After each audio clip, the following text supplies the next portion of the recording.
India മുന്നണിയുടെ ഒപ്പം ചേരേണ്ടത് ആവശ്യമാണ് എന്നും കോൺഗ്രസ് വീണ്ടും പറയുന്നതോടെ തമിഴ്നാട്ടിൽ DMK നേതാക്കളുടെ അഭിപ്രായം കൂടി കണക്കിലെടുത്തുകൊണ്ട് സ്റ്റാലിൻ വലിയ നീക്കത്തിന് ചുവടുവെക്കുകയാണ്.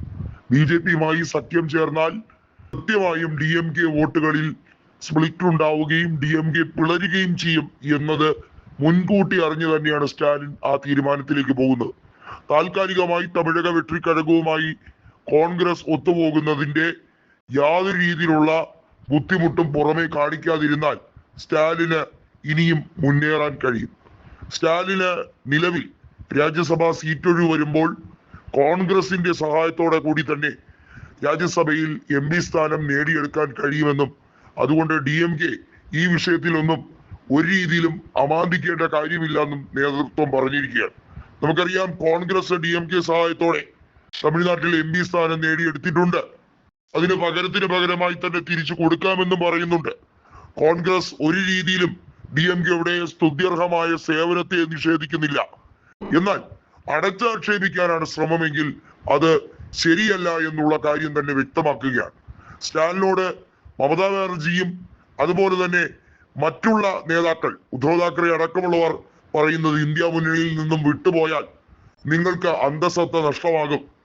അതുകൊണ്ട് തന്നെ BJP എന്ന കോമൺ എനിമിയെ എതിർക്കേണ്ടത് അനിവാര്യമാണ് എന്ന തരത്തിലാണ് മമതയും ഉദ്ധവ് താക്കറെയും ഒക്കെ ഒരേ സ്വരത്തിൽ MK സ്റ്റാലിനോട് പറഞ്ഞു വെച്ചിരിക്കുന്നത്.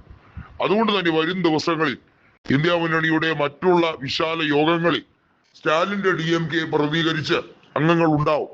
അത് സ്റ്റാലിൻ കൃത്യമായി വിവരിക്കുന്ന തരത്തിലേക്കാണ് പോകുന്നത്. നമുക്കറിയാം DMK ആണ് നിലവിൽ തമിഴ്നാട്ടിലെ പ്രധാന പ്രതിപക്ഷം.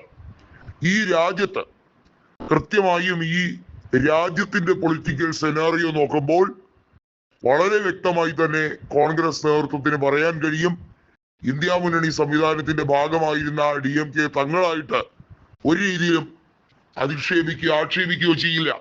തമിഴ്നാട്ടിലെ പ്രത്യേക രാഷ്ട്രീയ സാഹചര്യമാണ് കോൺഗ്രസ് ആ മന്ത്രിസഭയിൽ ചേരാൻ പ്രേരണയായതും അതുവഴി ഉന്നത വിദ്യാഭ്യാസവും ടൂറിസം ഉൾപ്പെടെയുള്ള പ്രധാന ക്യാബിനറ്റ് പോർട്ട്ഫോളിയോകൾ അവരുടെ കയ്യിലേക്ക് എത്തപ്പെട്ടതും. അതിൽ അമാന്തിച്ചിട്ട് കാര്യമില്ല.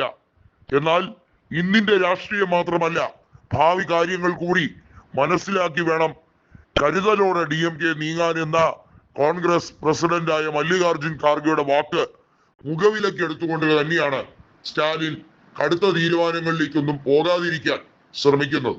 അണികൾ BJP സഖ്യവുമായി DMK മുന്നോട്ട് പോകുന്നത് അറിഞ്ഞാൽ അവർ എതിർപ്പ് ഉണ്ടാക്കുമെന്നും ദ്രാവിഡ പാർട്ടി വർഗീയ പാർട്ടിയുമായിട്ടുള്ള കൂട്ടുകക്ഷി ഭരണം ഉണ്ടാക്കാൻ തമിഴ്നാട് ഒരിക്കലും അനുവദിക്കില്ല. അന്നാമലൈ പോലും BJP ബന്ധം ഉപേക്ഷിച്ചത് എന്തിന്റെ പേരിലാണ് എന്നുള്ളത് നമുക്കറിയാം.